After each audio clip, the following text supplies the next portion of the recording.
जय श्री कृष्ण। केम छो बधा? स्वागत है तमारुं मारा किचन में। आज आपणे आलू मटर सेन्डविच बनाववाना छीए। तो एना माटे मैं अहींया बटेका बॉइल करीने सारी रीते मेश करी दीधा छे। थोड़ाक मैं 250 ग्राम जेवा अहींया वटाणा लीधा हता, एने पण बॉइल करी दीधा छे, तो ए पण एड करी दईशुं। थोड़ुंक टेस्ट प्रमाणे आपणे अहींया नमक एड करीशुं अने थोड़ोक आपणे सेन्डविच मसालो एड करीशुं। तीखास प्रमाणे आपणे थोड़ुं आपणे मरचुं एड करीशुं अने थोड़ोक आपणे गरम मसालो एड करीशुं। मसालानुं प्रमाण तमे वधारे ओछुं करी शको छो। अने थोड़ीक हुं अहींया मिश्री एड करूं छुं, जेनाथी मसालामां वधारे पड़ती खटाश होय तो एने बेलेन्स करे। तो बधो ज मसालो आपणे सारी रीते मिक्स करी लईशुं, जेथी करीने आपणा बधा मसाला भળી जाय। तो चलो आपणे बटाकानो मसालो बनीने रेडी थई गयो छे। हवे आपणे ब्रेड स्लाइस लई लईशुं અને સેન્ડવિચ બનાવવાનું ચાલુ કરીશું। સેન્ડવિચ બનાવવા માટે આપણે બટરને સારી રીતે બ્રેડ પર સ્પ્રેડ કરવાનું છે। બંને સાઈડ આપણે બટર લગાવવાના છીએ, બંને સ્લાઇસ પર, અને બંને સ્લાઇસ પર આપણે એક સ્લાઇસ પર ગ્રીન ચટણી અને એક સ્લાઇસ પર આપણે સોસ લગાવવાના છીએ। તો આવી જ રીતે સેન્ડવિચ આપણે બનાવીને રેડી કરશું ને તો આપણે બિલકુલ એવું નહીં લાગે કે આપણે ઘરે બનાવી છે, બહારથી જ આપણે લાવ્યા છીએ ને એવી જ આપણે ટેસ્ટ આવશે। અને અહીંયા જે સેન્ડવિચની ચટણી છે મેં ઘરે જ બનાવી છે। સેન્ડવિચની ચટણીની રેસીપી આખી અલગ જ છે।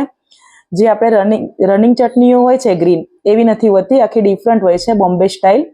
તો જો તમારે એની રેસીપી જોઈતી હોય તો મને કમેન્ટ કરીને કહેજો, તો હું તમને બતાવીશ। તો ચાલો આપણે બીજી સ્લાઇસ પર બટર લગાવી દઈએ સારી રીતે, અને ટમેટો કેચઅપ પણ આપણે લગાવી દઈએ। આવી રીતે બાળકોને ખૂબ મજા આવે છે ખાવાની। ખાટો મીઠો ટેસ્ટ આવે છે ને તો બાળકોને બહુ જ મજા આવે છે। તો જો બંને સાઈડ મેં ગ્રીન ચટણી, એક સાઈડ ગ્રીન ચટણી અને બીજી સાઈડ ટમેટો કેચઅપ લગાવીને રેડી કરી દીધું છે। હવે આપણે જે બટાકાનો મસાલો બનાવ્યો હતો એ આપણે સ્પ્રેડ કરી દઈશું। બટાકાનો મસાલો હું અહીંયા વધારે જ એડ કરું છું, કેમ કે મને વધારે ભાવે છે। તમારે જે પ્રમાણે રાખવું એ પ્રમાણે તમે રાખી શકો છો। તો થોડોક મેં અહીંયા ચાટ મસાલો એડ કર્યો છે ઉપરથી, અને હવે આપણે જે સોસ લગાવેલી બ્રેડ હતી એ પણ આપણે ઉપર લગાવી દઈશું। થોડુંક હું અહીંયા બટર લગાવું છું, જેથી કરીને આપણી સેન્ડવિચ એકદમ ક્રિસ્પી અને બહાર જેવી બને।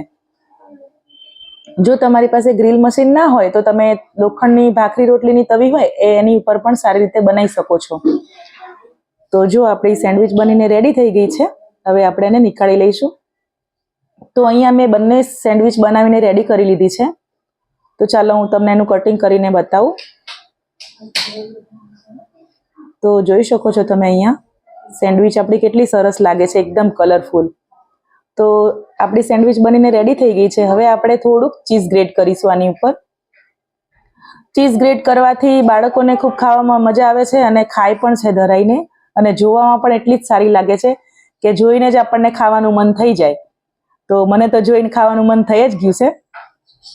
તો ચલો આપણે સેન્ડવિચ આપણી રેડી થઈ ગઈ છે। તો તમને કેવી લાગી મારી આલુ મટરની સેન્ડવિચ?